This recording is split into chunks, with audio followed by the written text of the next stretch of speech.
You looked at the clock at 11:11, not today necessarily, but recently, more than once.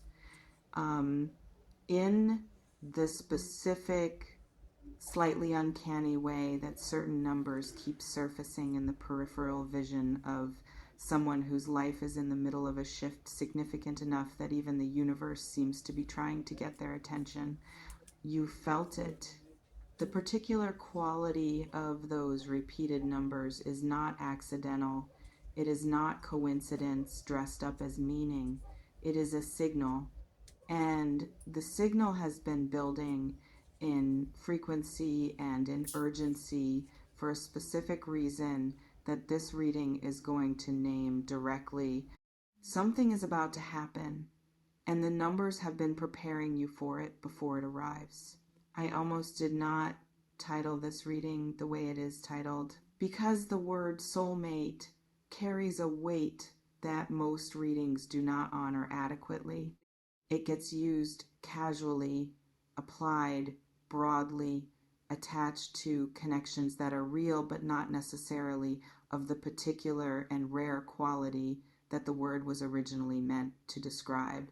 And I do not want to use it casually here. What I am about to deliver is not a casual reading. So let me be precise about what I mean when I say soulmate in the context of what is coming through for you today.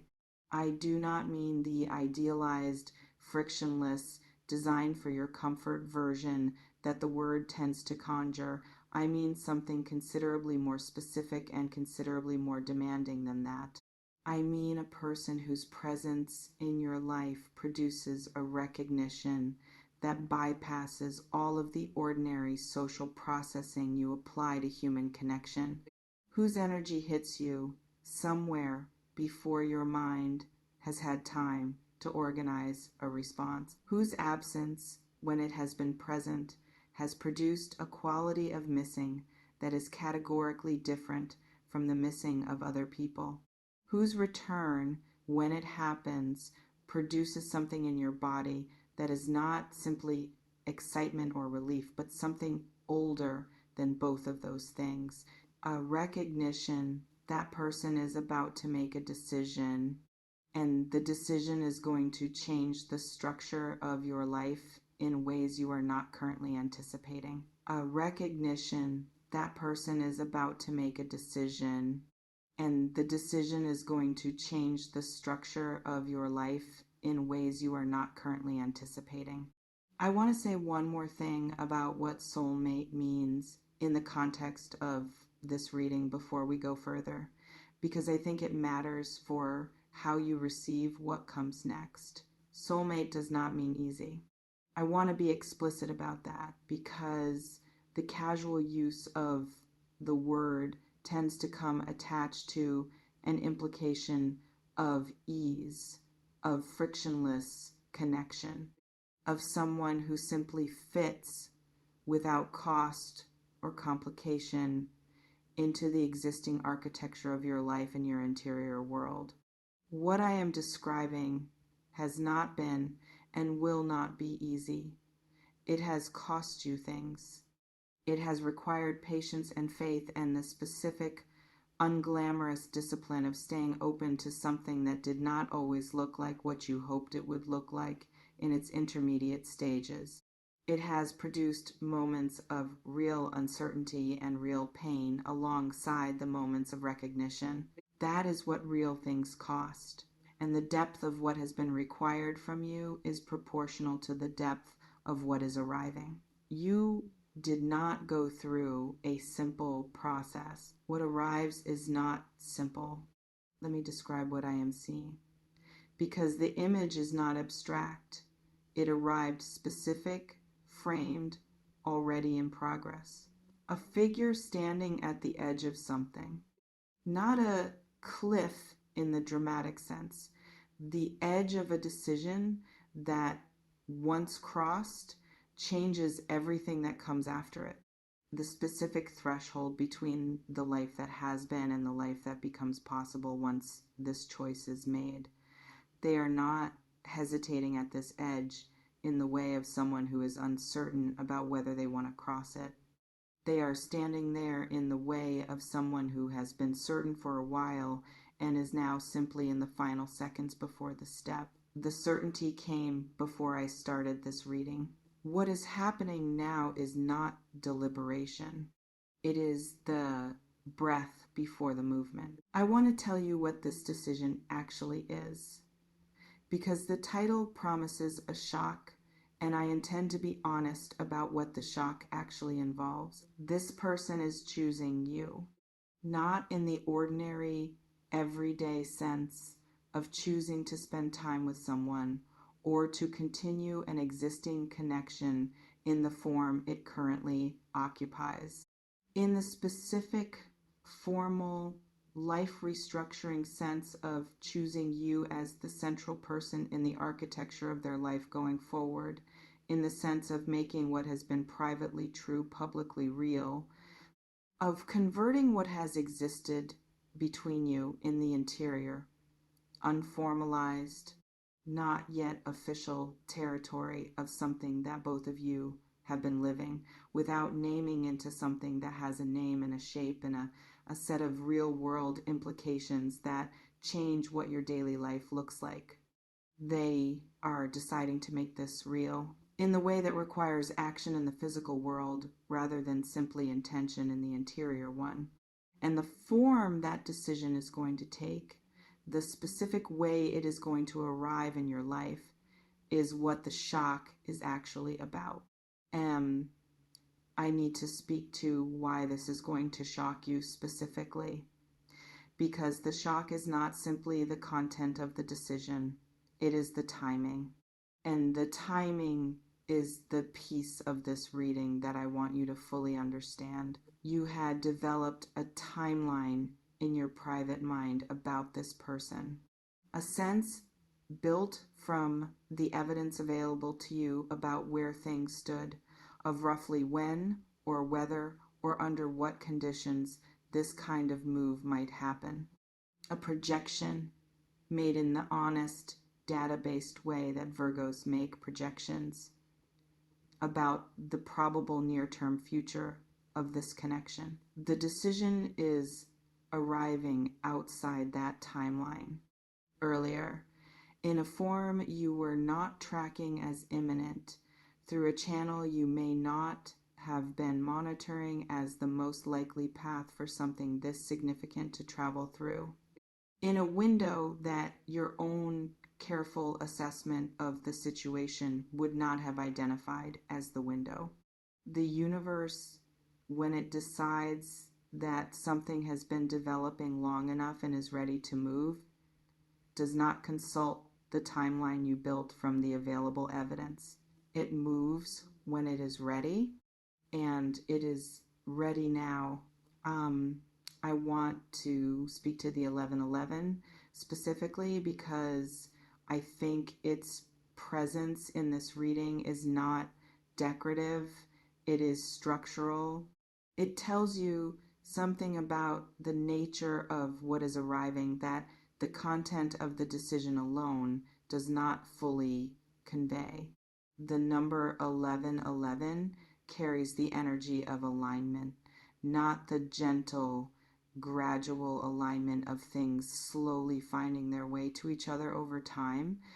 The specific, often sudden, sometimes jarring alignment of things that have been developing separately, finally arriving at the same point simultaneously. Two paths meeting, not one path following the other. Two paths, each with their own development, their own growth, their own separate becoming, arriving at the same point at the same moment, because the timing of each has finally synchronized with the timing of the other. What that means for you practically is this. The decision this person is making is not happening in a vacuum. It is happening in response to something that has been happening in you. A readiness that you may not have fully recognized in yourself, but that is visible from the outside. A quality that has been developing in your own energy, in your own becoming, that has reached a point where it signals something unmistakable to someone who has been watching for exactly that signal. You became ready for this without necessarily knowing you were becoming ready. And they felt it. You became ready for this without necessarily knowing you were becoming ready. And they felt it. I want to describe what that readiness actually looks like from the outside, because you have been in a process that may have felt primarily internal, private, sometimes unclear in its direction or its pace. But processes that are genuinely transformative do not stay invisible indefinitely. They eventually produce something in the outer quality of how a person exists in the world that is perceptible to the people who are paying close attention. This person has been paying close attention. The readiness they felt in you is not a single thing, it is a composite.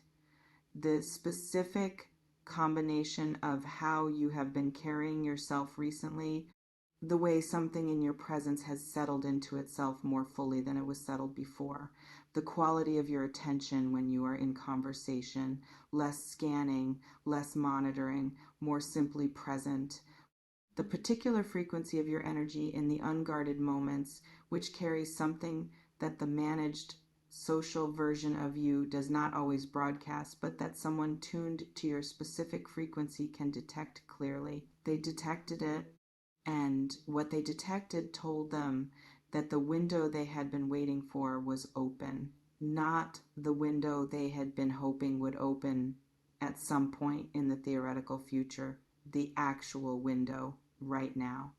In this specific configuration of who you are and who they are and what the space between you has become after everything it has been through. This is the window. Let me speak to the history between you, not the visible history, the energetic one. There have been moments between you and this person that were more than what they appeared to be on the surface. Moments where something was communicated between you that the words being used did not fully contain, where the ostensible exchange, whatever it was, whatever the occasion or the context, was simultaneously carrying something else beneath it that neither of you named, but both of you felt. Those moments are the foundation of what this decision is built on. Not the conversations about ordinary things, not the surface level contact that made up the visible texture of your connection. The moments underneath, the ones where something true passed between you that was larger than the moment itself, and that both of you quietly filed somewhere more significant than the rest of the interaction. This person has been living in the accumulation of those moments. They have been the evidence that informed the decision, the data that the decision is built on, the specific proof that what exists between you is not a projection or a hope or the romantic inflation of something ordinary into something significant. It is significant. The moments were real. And the decision they are about to make is the formal acknowledgement of what those moments have always been pointing toward. I want to pause here because something needs to be addressed directly and honestly. Some of you receiving this reading are in a complicated place with this person right now. Not in the simple, everything is developing beautifully and the timing is ideal place. In the actual, sometimes difficult, sometimes confusing place of a real connection with a real person that has real friction and real history and real moments where nothing felt particularly clear or aligned or headed anywhere that could be described as a soulmate recognition. I want to speak to you specifically. The complication does not disqualify what I am saying. In fact, for some of you, the complication is the evidence of it. Because connections that operate at the level I am describing do not typically arrive and develop smoothly. They arrive with a force that disrupts things. That creates friction with the existing architecture of both people's lives, because what they require from each person does not fit neatly into what was already there. The friction was not the problem. The friction was the signal. the signal that something was present that was large enough to disrupt the existing arrangement rather than simply slotting into it. And disruption in the context of something genuinely significant is not a warning sign. It is a mark of authenticity. What is happening now is not the arrival of something new. It is the resolution of something that the friction was always building toward. Tell me in the comments if you felt a recognition when I started describing this person.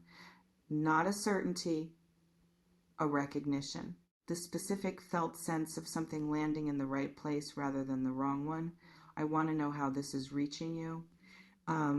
Let me speak to what changes when this decision arrives, because decisions of this particular kind, the ones that convert something private and unformalized into something real and official and acknowledged in the world, do not simply change the relationship. They change the quality of how you inhabit your own life. There is a specific weight that comes from being in a significant connection that has not yet been named, from living with something real that exists in the liminal space between what it is and what it is acknowledged to be, from the energy required to carry something substantial without the formal structure that would allow it to rest somewhere and support itself rather than always needing to be held manually. When this decision lands, that weight comes off. Not all at once, not in a single dramatic unburdening, but the first layer of it, the layer that is about uncertainty, about not knowing, about carrying the real thing without the acknowledgement of its reality, that layer dissolves the moment the decision is expressed. And what your energy does without that layer is something you are going to feel in a way that surprises you. Not the energy of something gained, though that is present, the energy of something laid down, the specific, significant release of something you did not fully realize you were holding until you are no longer holding it. That release is coming. I want to speak to what you do in the moment this arrives, because it will arrive in a form and at a moment that you cannot fully prepare for, and how you receive it matters. Your first instinct, and I say this knowing exactly what I am describing, is going to be to process it before you feel it.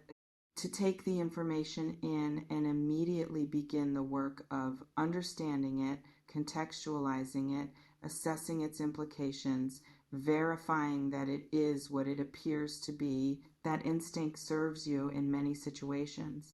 This is not one of them. This is a moment that belongs to feeling before processing, that asks you to let the thing land in your body before your mind takes it apart to examine it. That requires, for a brief window before the analysis begins, simply being present with what is happening without immediately converting it into something you are figuring out. Stay in the feeling for longer than is comfortable. You can figure it out afterward. The figuring is not going anywhere. But the first unguarded moments of receiving something this significant, if you let them be what they actually are rather than immediately managing them into something more controlled, will give you access to a kind of knowing about this that the analysis cannot produce. The analysis is useful. The feeling is true. Let the true thing arrive first. There is something I want to say to you before this reading closes. Something that is not about this person or this decision or the shock of it arriving in an unexpected window. It is about you. You have been here before, not in the sense of this specific situation repeating, in the sense of being in the proximity of something significant and being uncertain about whether you deserve to receive it fully, about whether the magnitude of what was being offered matched the magnitude of what you had to offer in return, about whether allowing yourself to be fully met by something real would expose a gap between who you are and what you believed you needed to be to deserve that meeting. That uncertainty is old, and it has been in the way of things before. I want to say clearly and directly that what is arriving does not require you to be more than you currently are. It does not require a version of you that has resolved all the unresolved things, or completed all the work still in progress, or arrived at some finalized, polished state that is ready to be worthy of a decision this significant. It requires the version of you that exists right now, with the work still in progress, with the unresolved things still sitting where they sit, with the specific, complicated, entirely real human texture of who you actually are in this actual season of your life. That version is what is being chosen, not a future version, not a potential version, not the version you would be if you had done more or been more or become more before this arrived. The current you, that is who they are coming toward. And that you is enough, more than enough. That is what this decision is saying. Even before the words arrive, the decision itself is saying it.